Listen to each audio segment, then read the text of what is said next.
Welcome back to the burn, everybody. I am Ryan Van Dever, and we are presented to you by that's right, Hot Zone Sports. The information that you need to know, built with you in mind, for the people, by the people, and with the people. Join the Hot Zone Sports community today.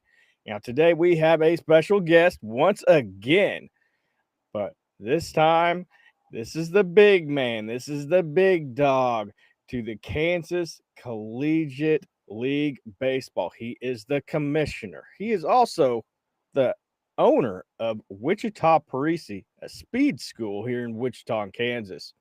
So, how's it going, man? Dude, I appreciate you having me on, man. I'm excited to get to chop it up with you a little bit and do some chatting and just kind of talk about what we got going on. So I'm excited. Oh yeah, it's a great time. We got Kansas Collegiate League Baseball coming up here pretty soon. Hmm. Got some teams being built. Can you tell us a little bit about yourself? Your Yeah, background and about the Kansas Collegiate League Baseball. yeah, definitely, man. Well, my story kind of starts right here in Wichita. So I'm local to the Wichita area. I grew up here my entire life. I grew up on the north side of town, so up at kind of 53rd Meridian area. So, so played ball my entire life, and baseball has always been a massive passion of mine. I've always been about the game and trying to give back to it as much as I possibly can, because it gave me so much growing up and playing with different, youth organizations. Obviously into high school, I went to Carroll and I also went to North High. And then from there, I bounced around collegiately a little bit. I went to Newman, then to Butler, and then to Fort Hayes. So bounced around in college, and then after that, kind of started doing, collegiate summer ball and being involved with that and kind of the infrastructure, behind the scenes and coaching and doing recruiting and just kind of doing a little bit of everything for a while, kind of in a intern type fashion, and then slowly but surely just kind of continued working up and doing different things with it. Now, I'm the commissioner and run the league with some teams and got a massive amount of different things that are happening. So it's a lot, but yeah, man, it's my biggest thing is our community, and with all of my businesses, everything that I've tried to do, it's been about our local community and trying to provide different things, different opportunities for the kids that are around here because of, kind of my passion and my story behind how I found my way into college and then, the different things that, led me to get there. And, so it's always been a big, passion project of mine to make this thing, bigger and better and just kind of continue along, baseball and also with Parisi. So yeah, man, it's about our families here in town. It's about the people that we impact, but then it's also, KCLB is a kind of a world known thing now, which is kind of fun, with Yeah. all the players that we bring in and the different things we do.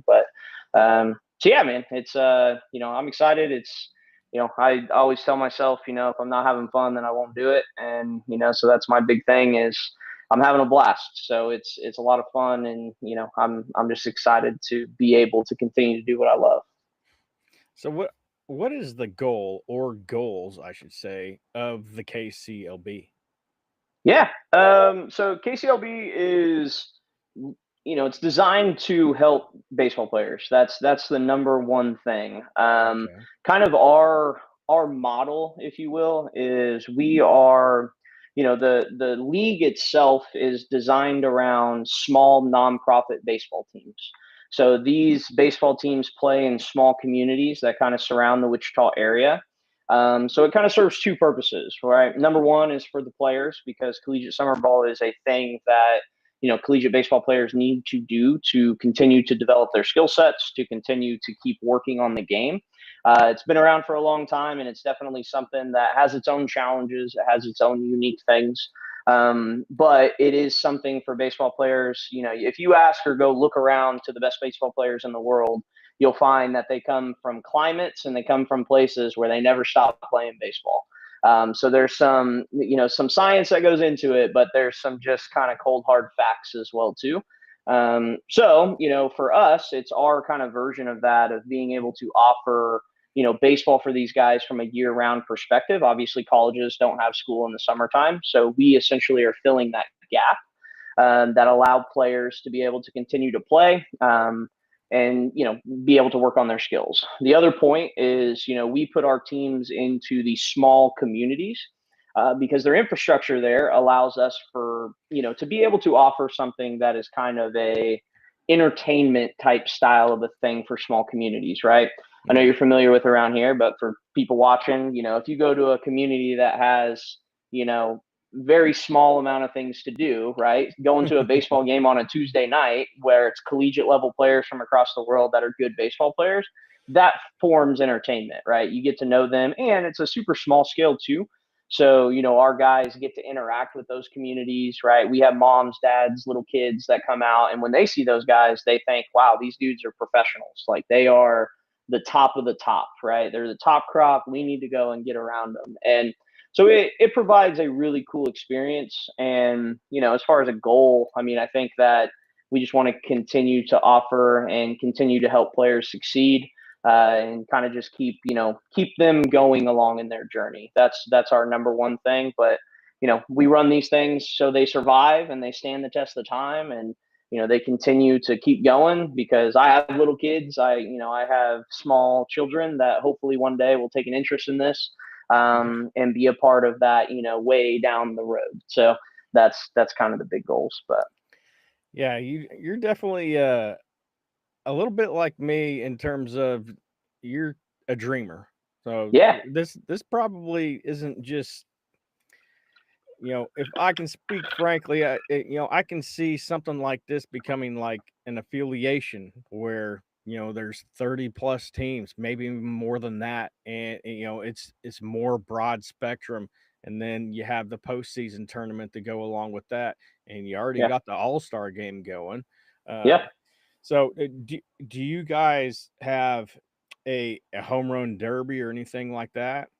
Yeah, yeah. So our all-star event is something that we've consistently year to year just, tried to get better at, right? And offer different things. But, the challenge with some of that stuff is doing things, that the players are interested in, right? Because if you're going to try and offer an event, not only do you have to have the participation from fanship and have people that want to come out and watch it, but you also have to have stuff that the players want to do. So Right. it's an ever changing thing at the end of the day, right? Every year is a little bit different, but what we have found that's been very interesting and a lot of fun is we do an all-star game where players obviously have to get nominated to be a part of that all-star event.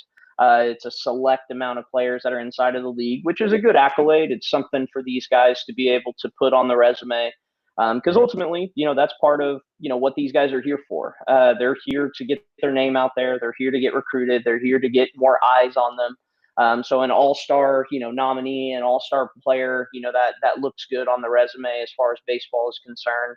But then, we've added in that home run derby effect, which is essentially just fan entertainment right before you get into the game. Where these guys come out, and we've done it a bunch of different ways, right? We've done, where we just hit with wood bats because we're a wood bat league. I don't know if you're familiar with some of the old bats, but there's some old, really, really hot bats that we've brought out a few times and let these guys hit with those. And let me tell you, those balls are flying off the bat. So we've done some fun stuff there. It's just bragging rights, right? Like these organizations, in our off-season meetings and stuff like that, they're talking about their guy that hit the farthest home run. They're talking about their guy that won the home run derby, and we have a lot of cool partners that get involved with that stuff and do different things. It's, but again, it boils down to the same overall goal of how can we do things that are going to allow these baseball players to shine, right? How are we going to offer them different things that will put them on a pedestal to show them and showcase their skills. And, they obviously got to do it. I'm not the one playing anymore or doing it, but we try to do that by design, right? Like we try to put those things out there to make it a lot of fun for them.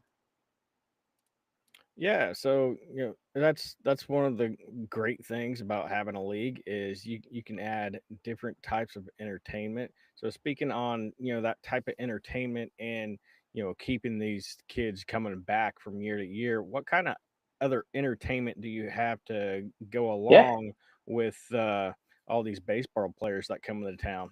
Yeah, definitely. Well, like I said, we play in small cities, right? So we have a lot of people that come out to the games. I would say that we draw, on a bad night in our smallest place is probably a couple hundred people.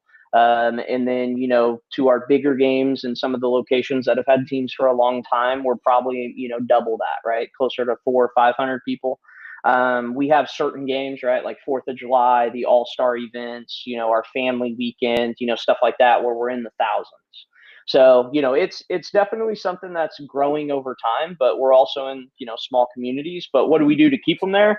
We get the kids involved, right? So we have them come out onto the field. We'll do our dizzy bat races. We'll do our dance offs. We do the bowling pins, sweep the bases, right? Stuff like that, to where it's just, in inning games.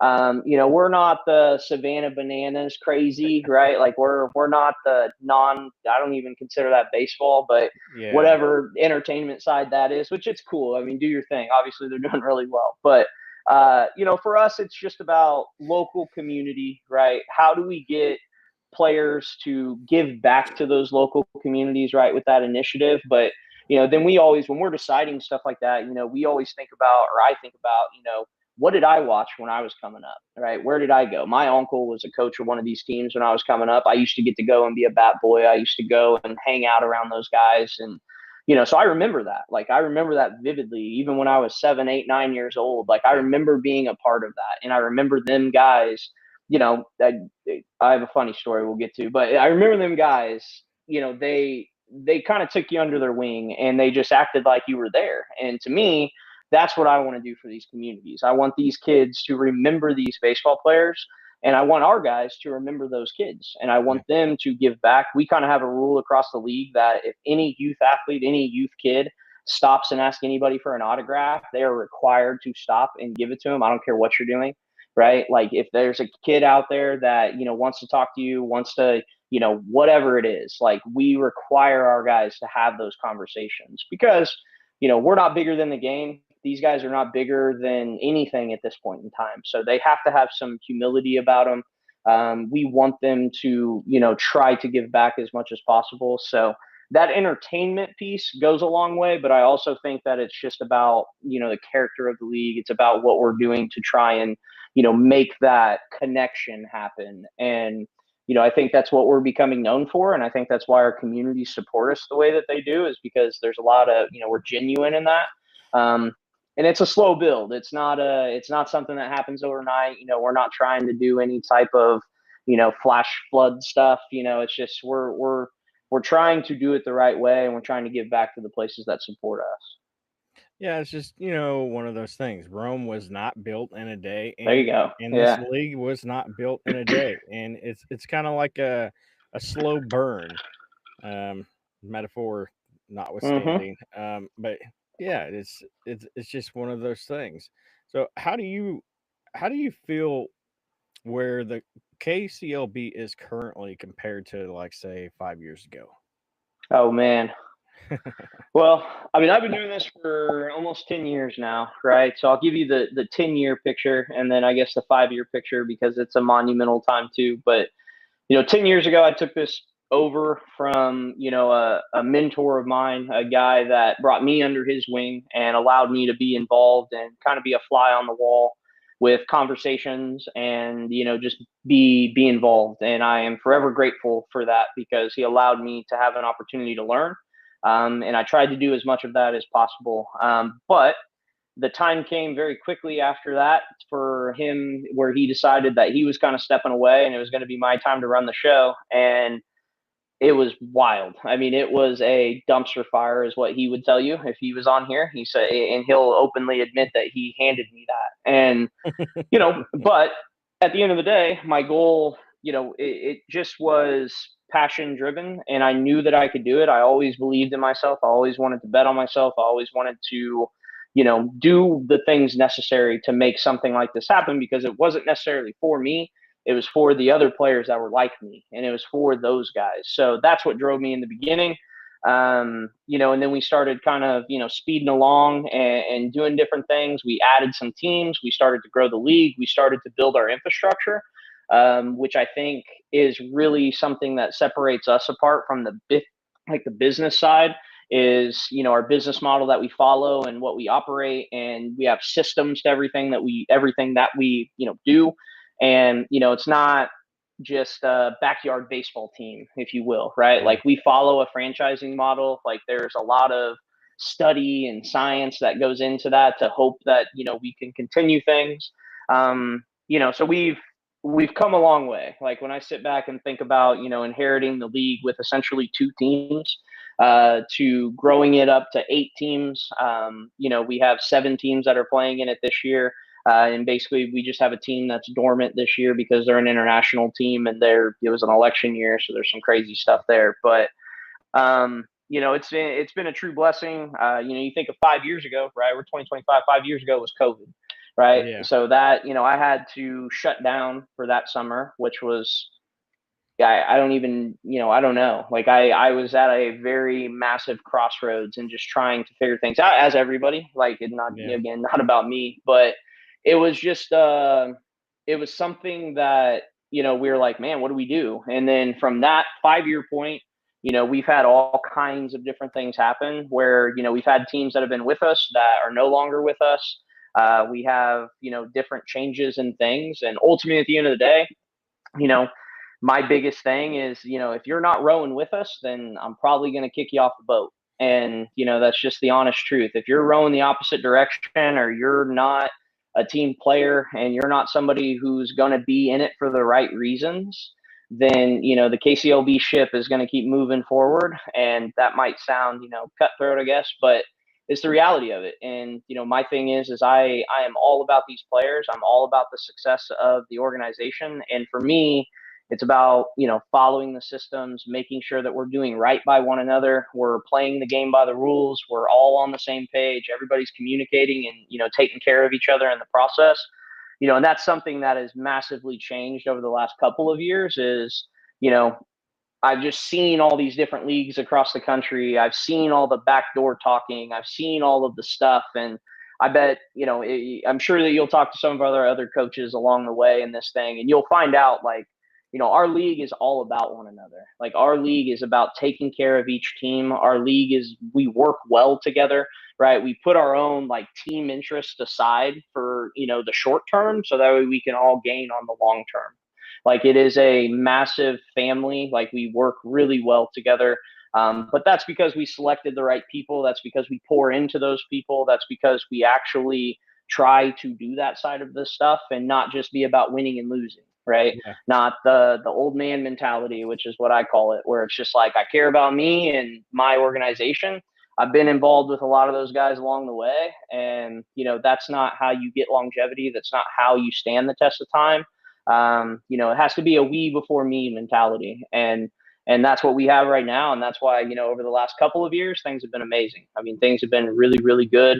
And, we're excited about where we're going because we're moving in a good direction. Yeah.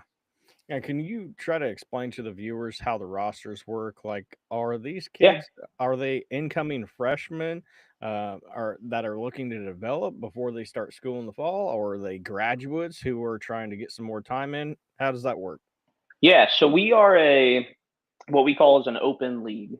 So technically anybody can play in our league that wants to play baseball, right? So there's we have one rule, and the only rule is that you have to be released from a professional roster at least 90 days before the start of our season. So that is our league rule that we have. I would say that we're about 99% collegiate baseball players. And then we have that 1% in there that might be a graduated senior that's still trying to get a shot, maybe a little more than 1%, but you get the picture.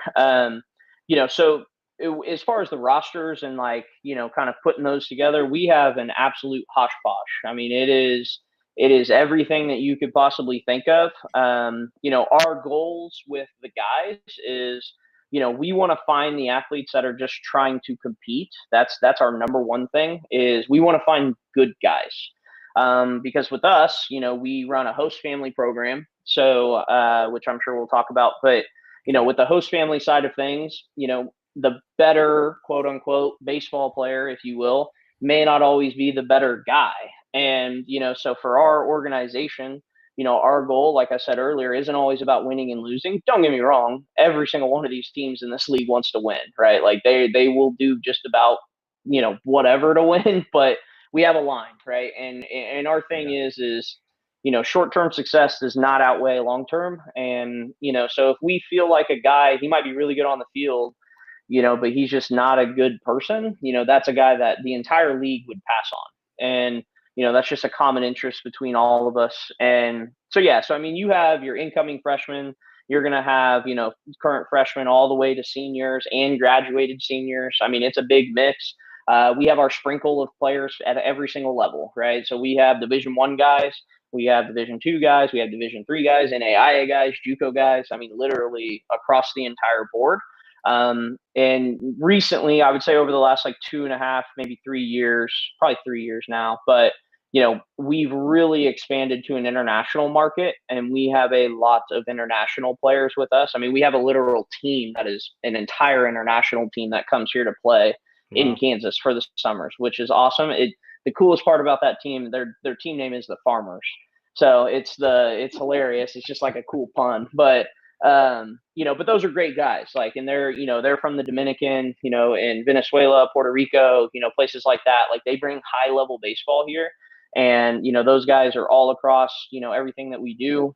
Their sister kind of team company, they're called the Bravos, Edgar and Yodelvi. I'm sure they'll see this, but those guys are awesome.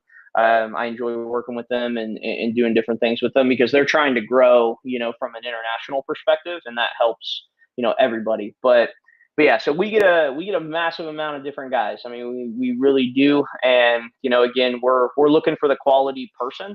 That's our number one thing. And then obviously the baseball side of it is a big piece too. But all right. Well, we do have a question here. Are there any meet and greets with teams from ICT Sports? okay, yeah. So we do. So this is also a process, right? So this is something that we've kind of developed over the years. Every team now, we do some off-season type meetings. So with our host family communities and different things, we schedule stuff. Really, we kind of start at the beginning of each year. We don't do too much in the fall because that's kind of like our true off-season minus recruiting. We do a ton of recruiting in the fall, but so once we get into January, get through the new year, we'll have what we call meet and greets, host family meet and greets where we are, we're actively recruiting host families as well too, because that's a big need for the league. But we're also, just, out there, we're trying to put our faces into these communities, trying to see if there's community initiatives that we can be involved with. Because I think that, that's kind of the biggest idea is, if I can give back, then hopefully, people want to try and, get involved with us.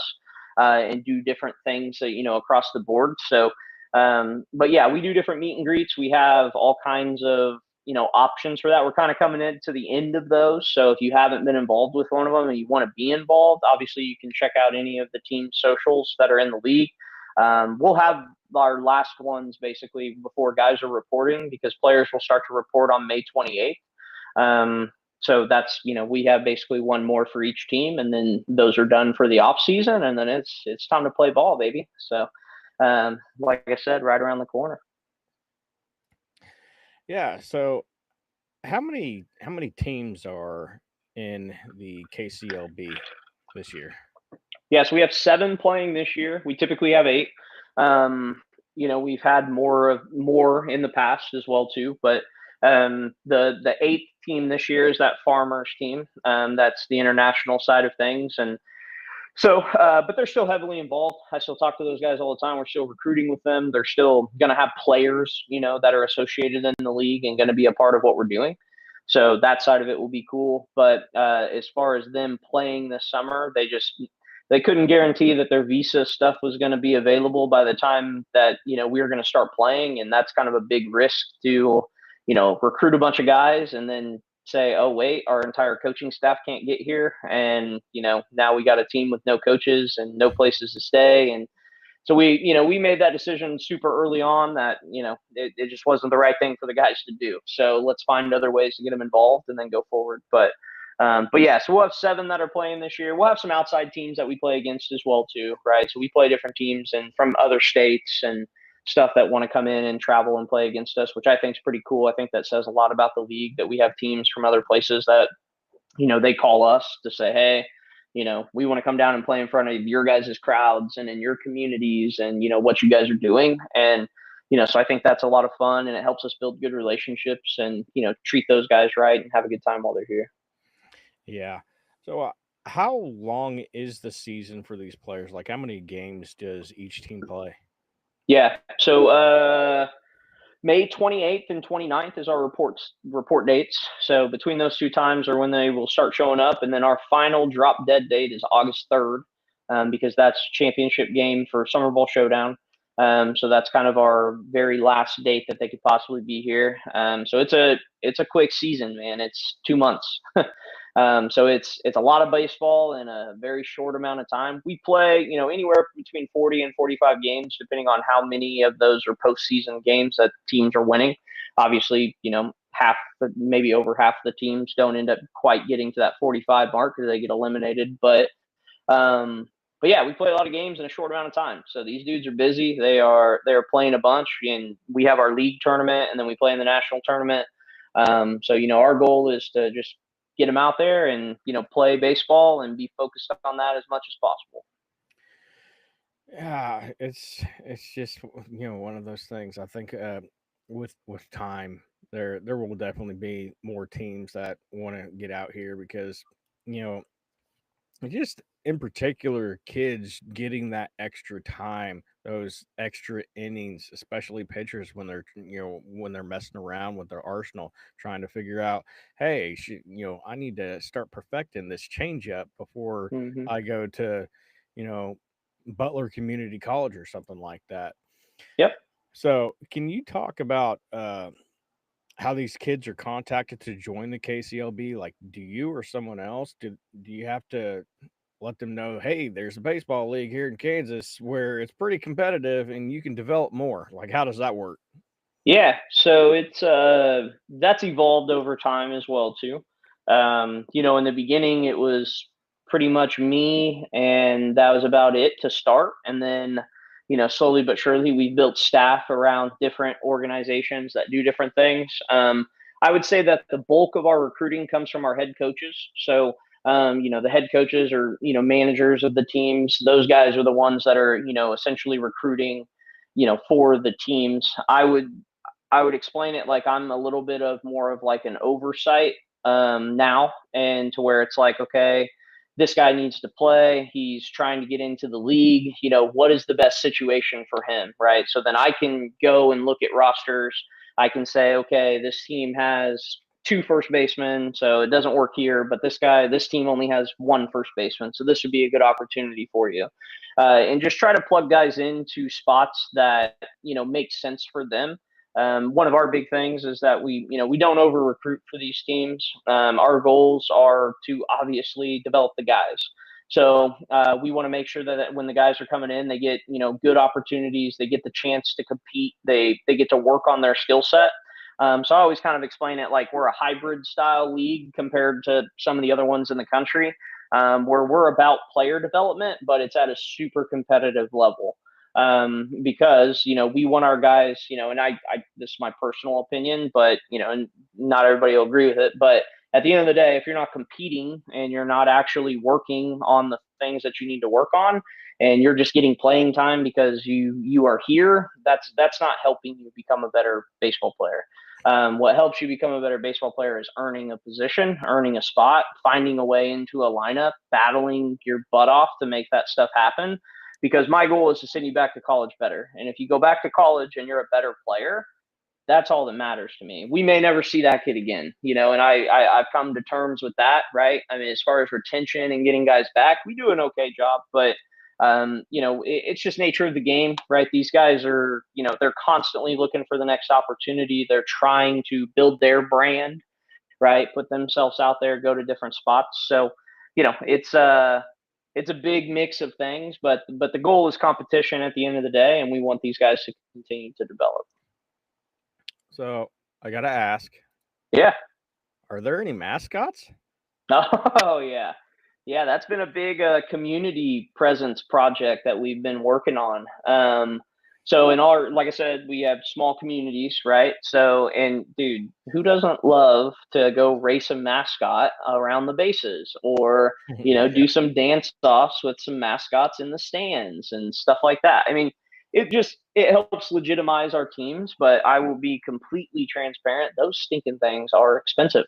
They are not cheap. They cost a pretty penny to do it. So shout out to our communities that the cities have ponied up some money to help purchase those for their local communities. You guys are awesome, because that is probably, I wouldn't say that it's the only thing, but it is definitely something that has helped catapult our local presence in our communities, because our mascots, are kind of, like, again, it goes back to the same thing, right? If somebody asks a player for an autograph, they stop, they give them an autograph. If they ask them for a picture, they want to talk, whatever it is.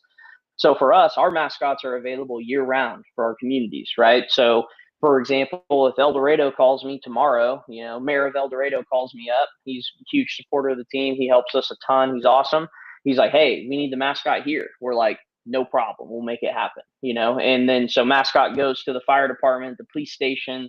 He gets put in handcuffs into the back of the cop car, like the whole thing. Like they made El Dorado's was kind of our pilot place, and they made the old ESPN commercials with the mascot. They're hilarious. So they have a city manager there. He's a quirky guy, but he is funny. Like he's got very dry sense of humor. He is a funny guy, but he did the whole coming out of the bathroom with the newspaper and asking the mascot for the sports section. So it was pretty good. Like but it helps from a community presence. We get those mascots out there, and we're just trying to get back. So it's a lot of fun. The kids remember them, obviously. Like that's probably the first thing they want to see when they come back. But it's a lot of fun having them out there. So SGA for MVP says, "Who is your favorite team?" To be honest, man, I don't have one. Uh, I care about our people. That would be my answer. I care about our organizational people. My team of people that help me do all of this stuff. That is my only priority when it comes to the stuff that we're trying to do. Who wins and loses? To be frank, if you ask me at any given moment, I typically know who wins the league each year. But if you ask me at any given moment during the season who's in first place, I wouldn't be able to tell you. And it's not because I don't care. Like about them. It's just who's winning and losing is like the lowest priority on my radar, especially during season. During season, my goal is, are all of our players having a good experience? And if they're not, what can we do to make it better? Are our host families being heard, right? Do they have questions? Do they need to know what's going on? Like, how can we do that? Are our support staff, which we have an amazing support staff, people that help and do different things at each location. Do they need my help? Where can I go?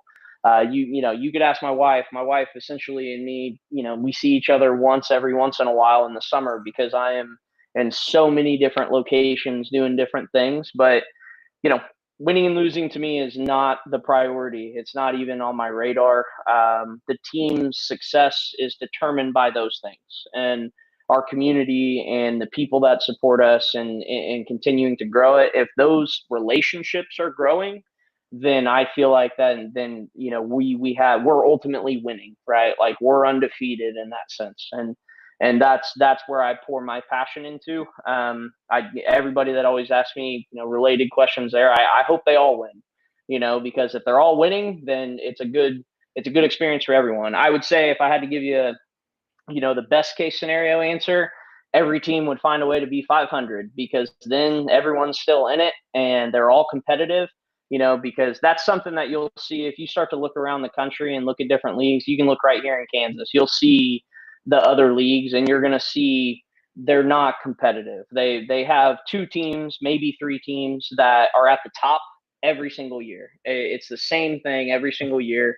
It's the 2 to 3 teams that are always at the top side, and then you got 4, 5, 6, 7 teams on the bottom side, and they're just getting destroyed every summer. But it's because they don't embody what being a league is really about. And so that's where those issues kind of come from, is they aren't there to lift each other up. They're cannibalizing each other at the end of the day. And I've seen it everywhere. Like it's crazy how many collegiate leagues have started and stopped and started and failed, and just it's all over the place. I mean, we're the longest standing league in Kansas, and I think that there's a reason behind that. There's been other leagues in Kansas that have been around and started, and we're around longer than us, but they eventually failed. And I think there's some telling evidence behind why that happened. But our goal is to not let that happen. And I've learned a lot by from the people that helped me, right, the mentors and things like that I had around, and I think that we're on the right track with what it is that we're trying to do. Yeah, I think so. You're definitely on the right track. So, are there any like mini camps or anything like that? Tons of them. Yeah, that's one of our passion project things. I think every team, for the most part, will do at minimum one of them, but most of them do two. We try to schedule with all of the different rec commissions, some different even like youth teams as well too. I proposed this random kind of idea, which some of the teams have kind of adopted, and we've tried to get some infrastructure behind it. But we call it practice with the players. So we have our youth camps that we do.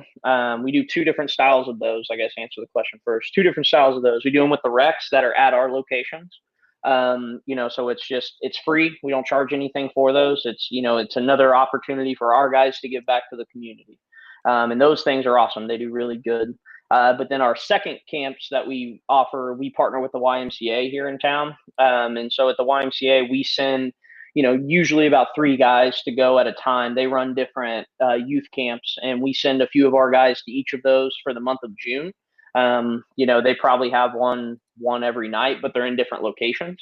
So we send different guys to go to those. So those are good. But then we launched this idea of practice with the players, and that's where it's kind of twofold too, where we offer this to youth teams, right? Any youth team that wants to do it, all you got to do is hit us up. And you can come out and, be a part of one of our games, like a pregame with us, bring the youth team out. Players get into the game for free. They get to come and hang out with the baseball team while we're warming up, while we're taking BP, while we're doing all that stuff, hang out with the college baseball player and just have a cool experience. And then we also do like give back nights, where it's like, if that organization wants to come out and basically kind of run through that same process, we'll donate a proceed of our game night stuff back to them, which we don't make a lot of money at the games. It's not like we charge $2 for a gate, right? Because we're community friendly.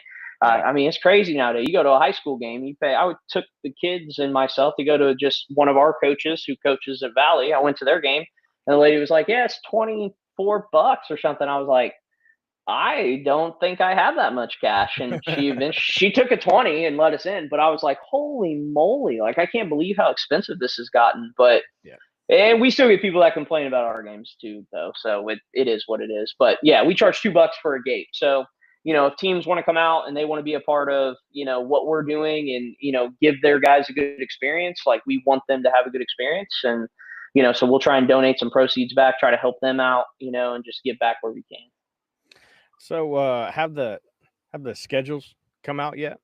They came out today, actually. Oh. Yeah. So shout out. We Dave got that stuff locked in and locked out there. So that side of stuff is out. So it's a process. So there's just a lot of different pieces to that. You got to make sure all the details are right and all that stuff gets out there. But I think all of them got out on Facebook as well too. That's kind of our main source of putting things out there. So those are on there. You can KCLB online has the schedules, all that stuff's on that side of things. So it's a process, but yeah, they're ready to roll. All right. Awesome. So there are leagues out there where they play their teams 4, 5, 6 games a week, and it's such a massive grind. So yeah, what is your format like? Yeah, so we play closer to 2 or 3 games at a time, and then try to plan a day off. That's been a big change. It used to be players wanted to play every day, though that the masses have changed on that topic for the most part. And what you will find is if you kind of deep dive into those leagues that still do that, their rosters are 50 to 60 guys deep. Like they carry closer to 3 teams on an active roster because of the burnout that they get from guys and how many guys they have to replace. And it's just a constant thing. That's not something that they're advertising out there. They're just recruiting guys for their teams. Yeah. But they're a lot deeper than what the common person would understand. And it's just, it's not that these guys shouldn't be working towards that. I would say that my old school mentality would agree with it, right? And honestly, if you took me back 15 years and gave me the opportunity to play baseball every day, I would do it. I would do it in a heartbeat. But I was also the kind of guy that, like, you would have to scrape me off that field to get me to come off of the game. Like, I don't care if my arms hurt or legs hurt or whatever's hurt, like, you're not getting me out of the game. Right. So that mentality is somewhat changed. I think there's a lot of new science. There's a lot of new things that have come out in that sense, but the players, their response to that is like, we want to have a little bit more fun and a little bit less of the grind. And so we've just adapted with that. We try to find that happy medium where it's kind of like, hey, we're going to still try to get close to that 40 game mark, with our postseason stuff, and allow guys to develop and be able to play. And then it goes back into recruiting, right? Like, let's try and find the right guys for our style of league, which is, sometimes kind of, finding that needle in the haystack, if you will. But that's why we work so hard at it, and we start early and try to do it as much as we can. Yeah, I mean, it's some of those leagues out there a bit crazy, and I commend you on giving them days off, even though they do want to play, because burnout is a thing. Burnout is a thing, whether you're podcasting, whether you're just working, a regular job at Walmart, or anything else. It is a real thing. But I commend you for what you have done with the KCLB. But for the viewers watching, I hope they are truly understanding that this product is not a 2-month business. It is a year-long business. Going a little further, it's not like something that can be done just a couple of months out of the year. Otherwise, the product on the field, the players, staff, sponsors, everyone involved would all suffer. Yep. Yeah. Tremendously. Yeah. And have any of your guys that have been in your league, have they signed minor league or major league contracts?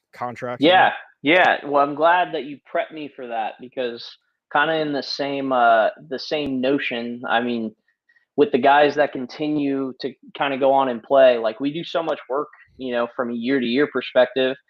The reality is we don't get a lot of those guys back. So it's they're moving along, but we've had a lot, right? So I actually contacted all of our staffs, and I was like, hey, give me some big names, like, give me some guys that, that we have that have kind of continued to do some stuff. I think one of the local kids, Braxton Hyde, is from here, which I knew of him. He plays with the Rockies. Isaac Tiger played at Butler, which is where I played at. He's with the Rangers. Isaiah Salinas, who got drafted this last year, he was a local kid as well too. He plays with the Orioles, I believe. We've had multiple, like, indie ball guys, guys that have continued to do that. One of my old friends, when you asked me that earlier, Alex Boschers, I believe, is still coaching. I actually am going to reach out to him just to check in with him, because I haven't talked to him in a while, but he's still I don't remember where he's at, but I know he's still coaching, and he's still with some minor league stuff. He's an old guy like me now. But he's been doing it. I would say probably the most decorated player that we've had in the league that went on to play was Blythe Madris.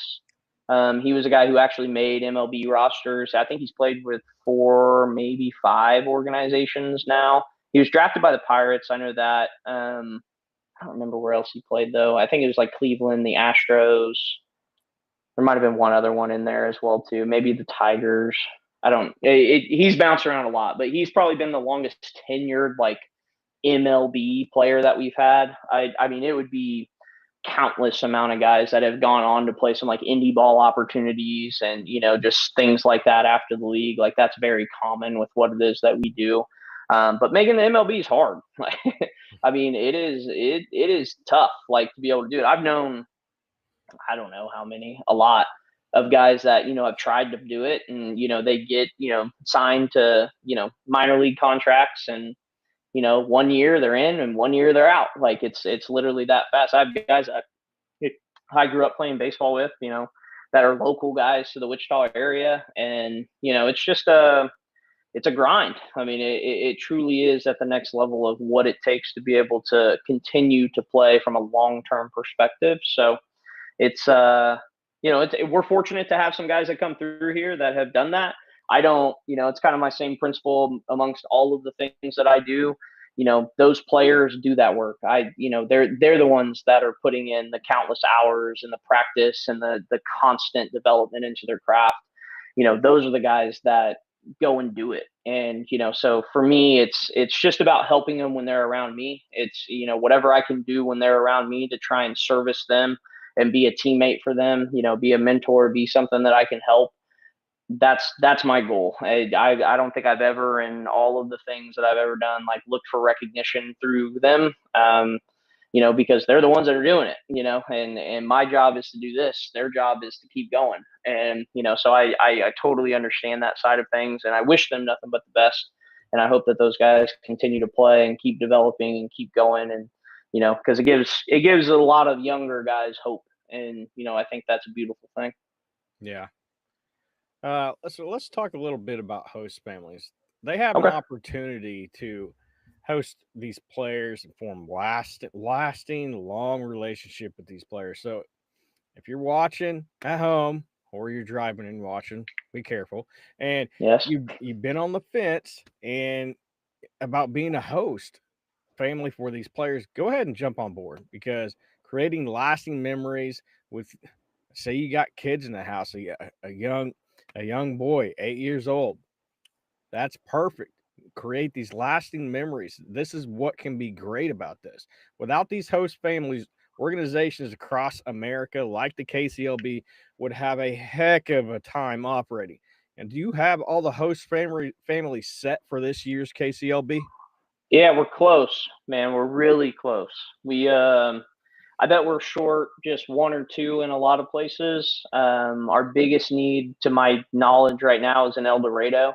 That's where we need the most help. But yeah, I mean, you hit it right on the head. As far as host families are concerned, I mean, I, every family situation is different, but they are the backbone. They are the lifeblood of what it is to operate this league. Like they mean everything to the players. They mean everything to us. And without them, the league is not possible. So point blank, end of discussion. The host families are what make all of this work.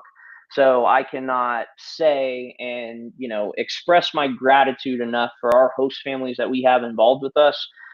We do our best to try and build, real relationships with them. I mean, we're busy, and in the summertime, I don't get a chance to talk to them as much as I possibly want to, but and they understand that. They obviously are in it for the right reasons as well too. But those families, I mean, even from my experience and playing across the country coming up, I still check in with both of my host families that I played with that live across the country from here. On their birthdays, on holidays, like I shoot them messages and just say thank you.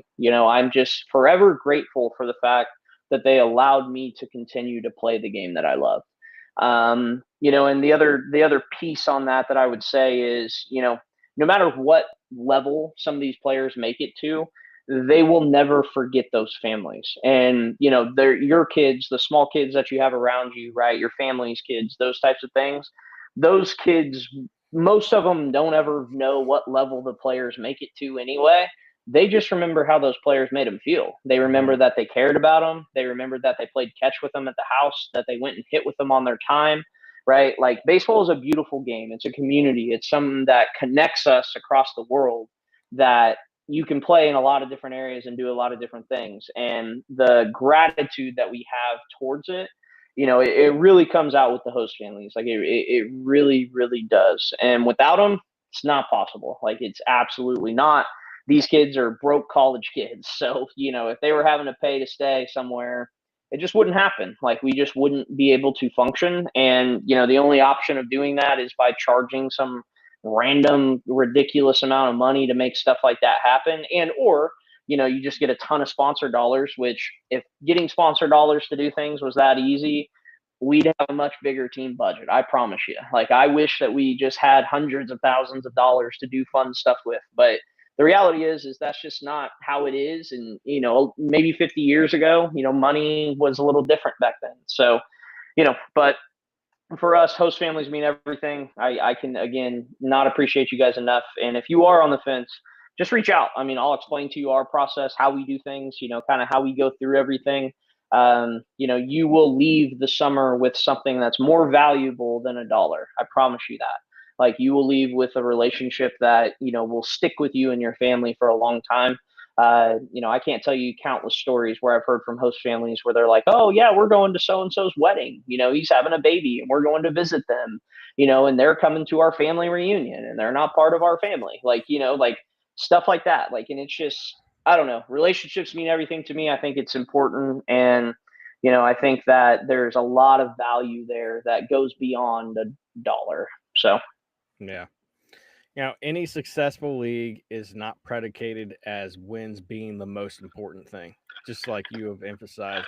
But speaking to you prior, you've emphasized that wins are great, but they aren't the most important thing. To me, winning is the actual development, the preparation, the actual experience. It's part of being part of the community, which is big for you. But for some of these leagues, you don't see that type of success. Getting these families to bring out some kids, and then these kids get inspired by watching this game, and then they want to go play college baseball. To me, something like that is a win. I don't see a coach wanting to come out and singularly wanting to win a game. I mean, yeah, championship game, trophy, pretty blingage. That's way it looks pretty good, Bush. I don't see just the coach wanting to do that though. Yeah. I mean, they want to win, but it's not like they got a trip to Paris on the line or Disneyland or anything like that. Not Paris, Texas, by the way. Yeah. Are there any scouts that come out to any of these games? I've heard in general that summer baseball is the perfect time for scouts to come out and evaluate players like these. Am I wrong? No, yeah, it's a hotbed, man. It really is. Like, they want to. There's a lot to unpack in that on why, but they want to see guys in moments where they get to see players in their true self, right? Like, so they get to evaluate player talent from a level expectancy that is going to translate to the next level. Obviously, wood bats are a massive, massive piece in that. Hitting with wood compared to aluminum is a whole different animal. Yeah. And just, it's a pitcher's ball game in the summertime. So it's the closest thing that you get to looking into minor league level ball before they're minor league level players, right? So that's where the traction starts. But it's also, the bigger picture stuff that, this is a lot of times the first time some of these players are away from home, right? Mm-hmm. This is the first time that they're not surrounded by their camp of people that always are telling them, you're the best guy, you're the best this, you do this all the time, blah, blah, blah, blah, right? Like, these guys are learning, which I tell in just about every talk when I'm talking to new organizations, these guys are learning how to become better young men during summer baseball because they're in unfamiliar situations. They're staying with strangers that they don't know. They're around an entire team that they've never played baseball with, and they get to play baseball with them for 2 months. And so they got to figure out all these interpersonal relationships and how they're going to get along with one another, number one. But then number two, how do we win baseball games together? Because there's a level of trust that it takes in a baseball team that's uncanny. You can't even explain it sometimes, the level of faith that it takes into the next guy to be able to get the job done. And they got to do that in that short amount of time. So it's just it's a beautiful thing to be able to go and watch. One of our, Eric is his name. He's like one of our league recruiters. He's been with multiple different, MLB, associated things and done different things there at that level. And, he helps try to, kind of, put all the pieces together. He's got multiple associated scout buddies that they do all kinds of things with inside of our league, right? So, we have guys that are inside of our league that are getting fast tracked to these player cards of saying, hey, here's a guy you might want to take a look at. And, so with our, postseason tournaments, the way that we've designed those, the time frames that we've put those in, when we do it, the consistency of doing it. All of the things that we've done have a purpose, right? Like there's a vision behind why we do the things that we do when we do them, Right. and why that consistency matters, because these guys have much bigger fish to fry than us. So we want to just find ways to make ourselves relevant for them. So that way we can get the most out of, the time that we have with the guys to help them as much as possible. And, so we get a ton of inquiries, we get a ton of calls, we have a ton of good relationships, especially with Midwest scouts, obviously, because that's where we're located. But, it goes all the way. I mean, I know personally, coaches, on the West Coast. I know guys on the East Coast. I mean, we have, MLB contacts in a lot of different areas, but, our goal is, there's, like I said, there's a lot to unpack when it comes time to make that jump to the next level. I would say that most athletes don't quite understand what that jump is, and that's kind of a, rude awakening for them. But the reality is if they want to be, at that level, then you got to get up to speed to what it is. So, Yeah, but there is one controversy when it comes yeah, to not just the KCLB, but all the summer leagues that are out there. And it's kind of like you're 50-50 on it. You are either number one into training, or you prefer to get real live competition. mm-hmm. And so for those pitchers, for example, who would want to perfect their 12-6 curveball, maybe it's not breaking enough, contact Sheldon to join a team. That way you can develop some more. That's your shameless plug of the day. You can pay me There you later. go. Uh, but seriously, you can do as many bullpen sessions as you want, but it's not going to be as good as real time baseball situations. And another thing, failure. Please, for the love of God, why are so many players scared to fail? Don't get me wrong. I was one of those. It comes with maturity. You get better by failing.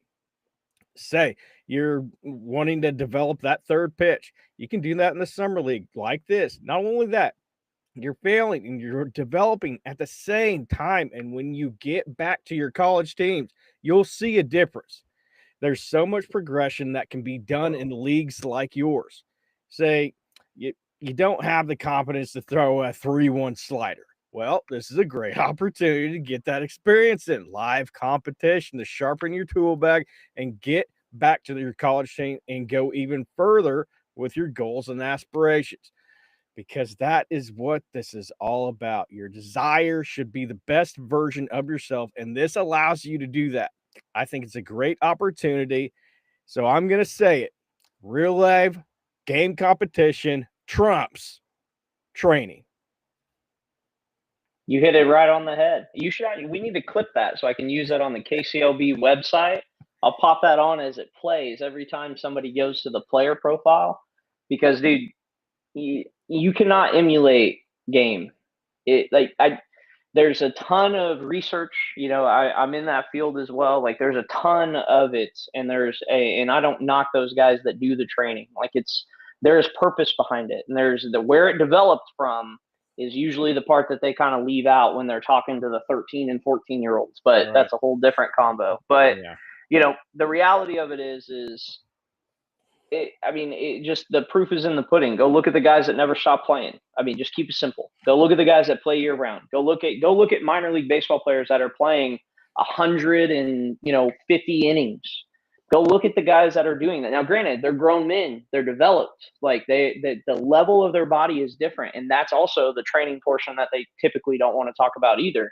Right? The amount of usage on the body, and when and how and what's the proper and right way of doing it. Like there's a lot of science that goes into it, but the reality of it is we have blanketed from a collegiate perspective, and there's a million things to unpack there too on why they do it. But we've blanketed this. Well, we don't want to get hurt, or we don't want to do this, or we don't want to do that, and it's a blanket answer, when the reality is if you get away from competition for an extended period of time, you're going to slow down. You're going to be behind.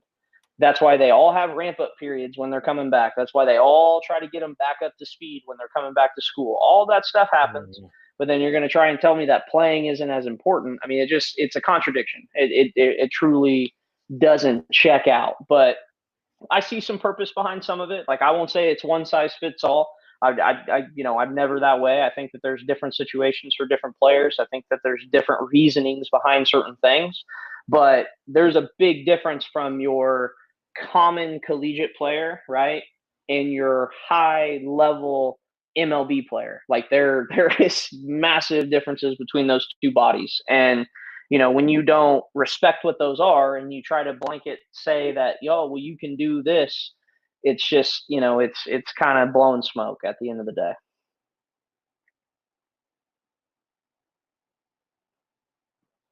I can't hear you. I muted myself because I dropped there you something. I'm sorry. You're good. In every business, not just sports, there are players and workers that are coming in on their days off or staying late to get better, to work on their craft, whether you're a welder or whether you're a shortstop. And I have heard kids wanting to take summers off not to play baseball and develop. To me, that is a massive red flag. When you take time off and don't do summer leagues like the KCLB, shameless plug again, these other players are getting ahead of you while you're standing still. And to expand on that, you could be going to college in a couple of months, and this could be the difference of how you perform once you get there instead of you lagging behind. A big difference getting more innings under your belt and impressing other coaches nationally or coming in ill prepared. Nothing outperforms hard work. It's just the way it is. Have you run into anything like this? Oh, man, all the time, literally every day. And, that's where I talked about this on the phone today. Alabama A&M, talking to one of their coaches today. And I explained to him, I said, there's a big difference in this day and age between a baseball player and somebody who wants to play baseball. Mm-hmm. They're just two different animals nowadays, right? To my example that I said earlier, like, you couldn't scrape me off the field. I would bleed and die to play. Like, I do not care. I would do whatever it is to play. Now, I'm not saying that's right. I'm not saying that's the only way, right? Because, to what I said earlier, there's different situations for different things. Not every shoe fits the same, if you will.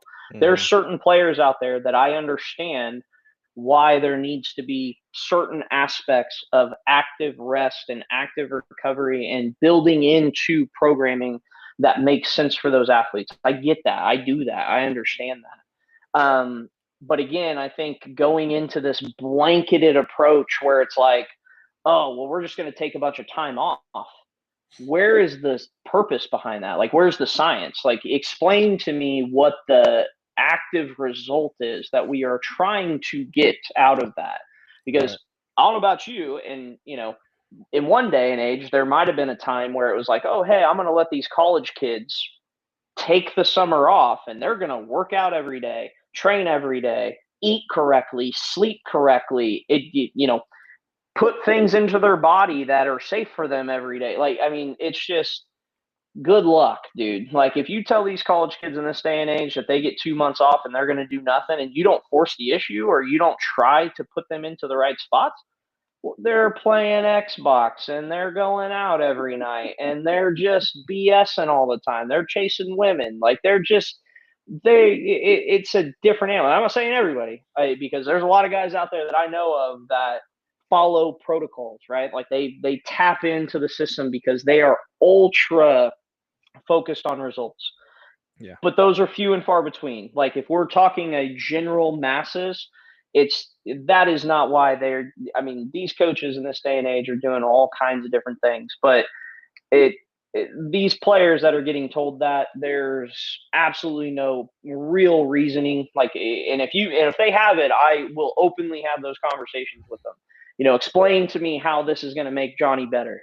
Explain it. Like, and if you can tell me and give me a real reason and you can explain the situation, I am all ears, because I'm a sponge, man. I want to learn. Like, you tell me and I will do everything I can to listen. But we have lost sight of promoting and maybe not enforcing, but trying to push into the direction of always trying to do what's best for the players. What I have noticed across the country with all the coaches I talk to, which is hundreds of them, is with the NIL and the transfer portal and the way that all college sports are heading, it's easier to shop a player than it is to develop one. Yeah. And that's just where collegiate sports have kind of gone to. And so with these guys, when we talk to them, and I'm not naming any schools because I ain't trying to put myself on the map, but when we talk to some of these schools, they'll be like, oh yeah, all our guys are placed. And I'm like, all of your athletes in your baseball program are playing in a collegiate summer program? Like, are you really telling me that right now? No way. Like, and then when you start to dive into those things, which is crazy that you would even have to, but we start to dive into some of that stuff, and it's like none of them are playing, none of them are going anywhere, none of them are doing anything. You know why? Because more than 40 to 50% of that team ain't even going to be there next year. And they already know that. They constantly are already replacing guys. And it's just a cutthroat thing. There's going to be a lot of changes over the next 5 to 10 years, I would guess, that, kind of lay into some of that law of, what's going to be allowed, what's going to cap here, what's going to happen, how does it happen?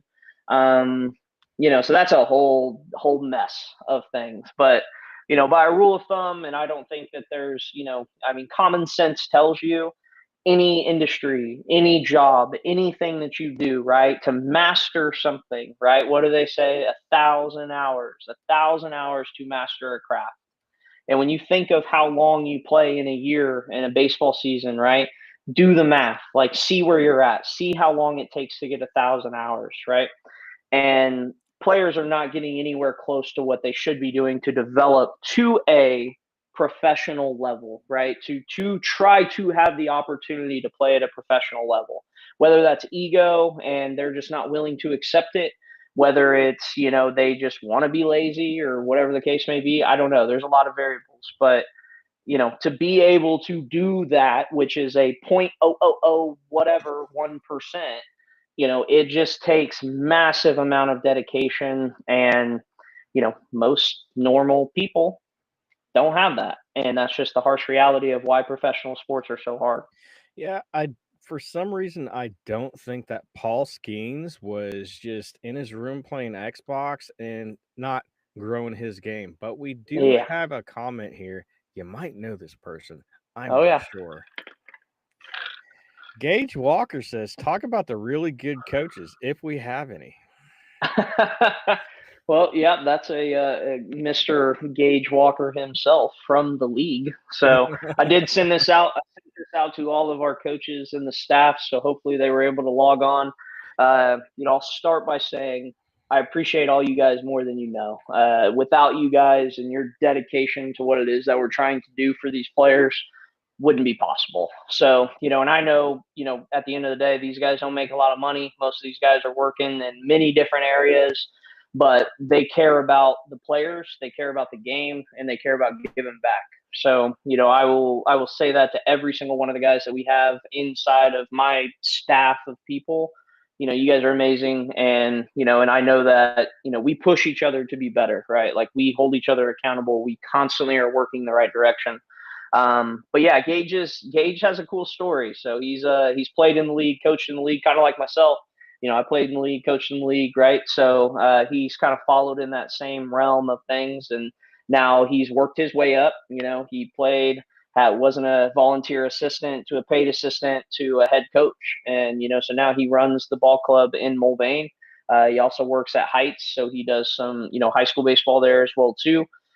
He works for us here at Parisi, so he's coaching here too. I mean, he's, just giving back where he can. So, it's fun to watch those guys develop and be around, our culture with the teams and what we have going. And they were a first year team last year for us. So, we took over an organization from another league that failed, and we took them over and, kind of brought them back to life, and we're doing really good things there. The Mulvane community is amazing. We appreciate you guys. The city of Mulvane's been amazing. They got a mascot on the way. So that's ordered and heading that way. So yeah, no, he's doing great work, and he's going to be competitive this summer. That's for sure. It's awesome to hear. I'm just letting you know. Those Mulvaney Patriot hats. They're pretty nice. Yeah, they're good looking. Yeah. So let's transition a little bit to your business, which is Mhm. the Wichita Parisi Speed School. So tell a little bit to the viewers about your background and how it relates to Wichita Parisi. Yeah, well, I the umbrella of things that I am involved with it's a big umbrella, but it's all sports related, right? So Parisi was just kind of an opportunity that kind of fell in my lap, I would say, that started about the same time that I got involved with baseball. When I finished up playing, my goal was to coach and be involved in sports. And now one of my business partners, he kind of had the idea of bringing Parisi to Wichita. And like anybody that probably hears it for the first time, I was like, I have no idea what that is, but sign me up, man. I'm in. Like, let's learn and let's figure out what we're going to do with it. And, Right. fast forward, 10 years, and, I just won an award with them, a decade thing, it's just crazy to think that it's been that long. But it's been awesome. My passion behind Parisi comes from the fact that I was an undersized guy when I was in high school, and Bill Parisi's story is very similar to mine. He was an undersized guy, and it's been he fought his way into college, kind of just like I did. I had to transfer to get some looks to be able to go to college. Initially, I went and just worked my tail off my freshman year, had a really good freshman season. I was the only freshman on a first year Division II team.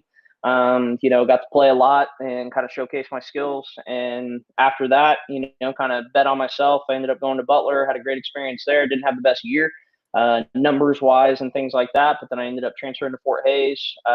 Went there with our head coach, Steve Johnson, who went there, who was a huge piece of my, development and career and what we did there. But, Parisi's passion, comes from that story. It comes from the fact that, I was fast. I didn't know why. I worked hard and I constantly wanted to compete. And, that's kind of Parisi's, image is, finding ways to get an edge and being able to find ways to compete at a high level. And, I've developed my own, kind of coaching philosophies and the things that, we live on a day-to-day basis with Parisi here, to help our youth athletes and to help them start to formulate a game plan of, if you want to play sports at a high level, here's how you can start to understand what that really is going to mean. Because I think that's a massive disconnect in youth sports in this day and age, is that, everybody plays in 3, 4, 5 different sports, and they play at all times of the year. And, the realities is there's not a lot of multi-sport athletes in college, and there's a ton of science behind that. But, it's just, we want to help youth athletes understand what that's going to look like, right? So let's plan. Like, let's start to put the pieces together for you to be able to become successful. And my background, essentially comes from the passion. And then, I didn't go to college for that. Like, that wasn't my first thing. I went to college for business. I graduated with 2 bachelor's degrees in business administration and business communications. I went to college to play baseball, and, I ended up with those. So, past that, I just have, day in and day out, just bought into our kids and bought into their journeys and what they're trying to do. And, that's what's kind of led us to our facility now and the things that we've been doing, and, just kind of grown. So there have been on your social media pages, you post a lot of videos about Yeah. the kids that you're training, and it ranges from young kids to like Mhm. 10 years old or whatever to going all the way up to high school. So Yep. let's just go ahead and show some of these. My name is Braden Pappas, and I play basketball, football, and track. Every time I reach a goal at Parisi, they like to raise the bar and push you more and more. Parisi has helped me become one of the strongest guys and one of the fastest on the football team. Pappas, great cut off of left tackle, cuts it into the secondary. It'll be 1st and goal inside the 5. Parisi's helped me turn into a dog. I've been coming to Parisi for 9 or 10 years now. I plan on coming here all through high school. And then we have another one right here. When I first came into Parisi, I was about 16 or 17. I was a junior in high school. I wasn't the most mature athlete, but I did know that I had a passion for my sport and I wanted to take it to the next level. So essentially coming in after school every day really motivated me because I was also in there with other girls that wanted to get faster and stronger. You're gonna get in here and you're gonna get work done. You're not gonna come in here and be lost. You're always gonna have a workout plan and someone's there to guide you. It's just a great environment. So I've been at Parisi for about 5 years, and I came here specifically just to work on my speed and get faster and prepare for college soccer. The coaches here are amazing, just with telling you what exactly you need to work on and getting you better in specific areas. Parisi has just been kind of my home away from home, just a place where I can go to work on myself and become not just a better athlete, but a better person. So that just right there, like you can tell that all of your hard work, all your determination, all of your passion that you pour into Wichita Parisi, it's not about being just a coach. You want to be a coach that can relate to all of these kids. When they're going through a hard time, they can just come by the facility and just hang out with you. And by watching all of these testimonies, that's what I believe that you got going here. It's got to be one of the most successful training schools that you got in Wichita, if not the state of Kansas. Yeah, man, we're fortunate at the end of the day. Like at the end of the day, those families, those athletes that you heard of, they mean everything to me, number one. And they have bought into the stuff that we're trying to do from a long time frame. Like some of those athletes have been with me for a very, very long time. And I think that speaks volumes in the sense of what we're trying to do for them, but also in the sense to them, their hard work, their dedication. The girls, Sophia, I heard her voice. She came in. It's just funny today. She came in today. She's finished playing now. She went to KU, played softball. Great athlete. One of the strongest female athletes that I probably have ever had. One of the hardest working ones as well too. Just super dedicated, always. Like never question, never nothing. And trust me, we work in here. Like, she was one of my OG selects. Like it's a program that we have here.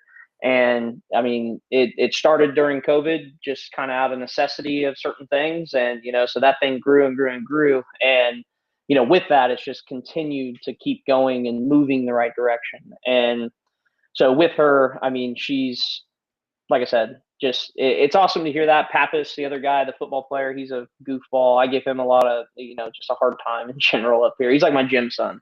So he's a guy that is in here every single day, quite literally. He was here today. I always call him Chubbs because, we're trying to put some weight on him. He's a little guy, but well, he's not little, but he needs to put some weight on if he wants to play college ball. But, but they just, it's about them. I'm just a piece of that puzzle. I have a ton of gratitude to their families, to, their parents, to the people that trust me with their athletes. Like that, at the end of the day, is why I do what I do. It truly is. They're a piece of that, I guess. And, Haley was the other girl on there. I recognize her voice as well. She had a great career. She played at Friends. So local girl, went to Mays, played here. The other part of all of them, they're intertwined with all the things that we do, right? So like those athletes, we try to provide them opportunity outside of just their sport. They help with, different camps that we do. They help give back in the summer times. Like they help do some of the baseball stuff, right? Like it's just a big family. And, our thing is that we want to try to continue to provide those opportunities for them and keep helping them. But, as far as the Parisi side of it, I take nothing in that. Like I look at it as a slight, brains of the operation, but all I'm doing is, I'm with them and I grind it out. I try to give credit to my wife, my family, the people that allow me to do the things that I love, like that side of it.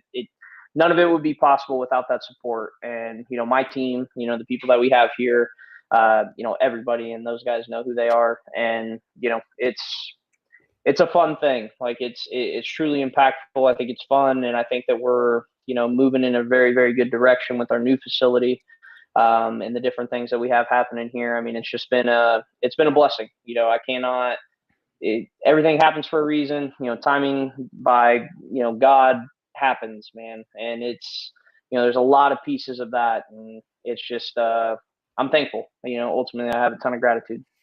Yeah, that's awesome. And yeah, you can tell that these kids that they have some love for you. I visited your facility and, some of them are just waving at you. They know who you are and they have love for you. But that's going to be it for this episode. Thank you, Sheldon, for your time. This conversation has been immaculate. I just had a ton of great time talking to you. It has been truly a pleasure. It has been all the pleasure has been mine. I just I'm sure I can speak to all of the coaches, all of the players. I can speak for them and say, you are one heck of a driving force for not only the KCLB but Wichita Parisi itself, and it's just extraordinary what you've done here, and I've seen plenty of opportunities for people to be able to jump on, and whether you want to sponsor or whether what you want to be a vendor or be some way be a part of this experience, just go ahead and jump on, because this is an experience that is just going to just send goosebumps down your spine. It's going to be an amazing thing to see. And the KCLB is going to be an amazing time. So go ahead and bring your kids out, bring your families out, because you never know when you're going to have your son or your daughter be inspired by a baseball player. And for those of you wondering, I am going to be doing a lot of media relations when it comes to these games, because they don't get the coverage that they deserve, and I believe that I want to be a part of it. And so there's going to be reels, there's going to be videos, this video, for instance, if you prefer the podcast version, it's going to be dropped tomorrow morning at 6 a.m. But I also want to let you know that there's going to be another episode that drops on Thursday. Now, this episode, we're going to start getting more involved in the KCLB. So, Tessa's Army, they were the 2024 champions, and we're going to be interviewing Tessa's Army, and there's a big story behind it. For those of you that don't know, I'm not going to tell the story, but I will give you a little teaser. There is a reason why this team is called Tessa's Army and not called the Wichita Walnuts, right? There is a reason for that. And, in that episode, we're going to divulge that information. And then also we're going to be interviewing the Valley Center High School baseball coach, and he is coaching the what was that team? Was it? They're the Rangers. Yeah, the Park City Rangers. Yep. And so we're going to be having a conversation with him as well. And so stay tuned. We got a lot of good stuff coming for you this week. And that is going to be it. So thank you, Sheldon, for coming on to the live stream. It's been awesome. Yeah, man. Well, I just kind of last thing going out, I just want to say, one, Ryan, I appreciate your time. I appreciate your work. I appreciate you caring about all of the different initiatives and the different people that are here and trying to do something, right? Getting involved and pouring in, because you work and you do what you do on a day-to-day basis to provide and support and do the things for your family. And then you're up with me at, 8:30, and you're probably going to be up for another 2 hours getting all this stuff lined up and put out there. So I know there's a lot of behind the scenes things, and that's where the going gets tough, if you will. So I appreciate your efforts. I appreciate what you're doing. I appreciate just everything that you're trying to be about, and I think that matters, and I think that you should be recognized for that part of that. But for the viewers and the people that watched, I appreciate you taking the time to take a look into what it is that we got going on. And at the end of the day, I hope that you guys, liked what you heard and you want to support and, just be a part of something that's growing for our local community and, be a part of, the initiatives and the things. And, if I'll leave you with anything, I learned this last year. This was something that I have always left a lot of my conversations with, and it comes from I trained the indoor professional team here for football, and those guys were awesome. But their head coach, Solomon, he would always say this at the end of practice, and it's just stuck with me. It resonated with me. It's one of the things. But it says every day you wake up with a chance and a choice, and if you woke up right, that's basically the chance, right? Because you may not wake up tomorrow, and so when you wake up, at that point in time, you get a choice, right? You get a choice with what you're going to do and how you're going to, leave your mark on the world. And, I have a ton of mentors and different coaches, and, it's just something that, I hope more people, resonate with the things that you're trying to do, the things that we're trying to do, and, just get out there and go after your dreams, bet on yourself, keep working hard. And if there's anything that we can do for anybody that's paying attention to what we're doing, just holler at me. I'm easy to get a hold of, and I would be happy to try and help and do whatever I can do. Absolutely. Thank you for those kind words. It is a grind, just like any dream out there that anybody has. But stay tuned, because this week is going to be jam-packed, and that is going to be it for Hot Zone Sports, The Burn. Peace out.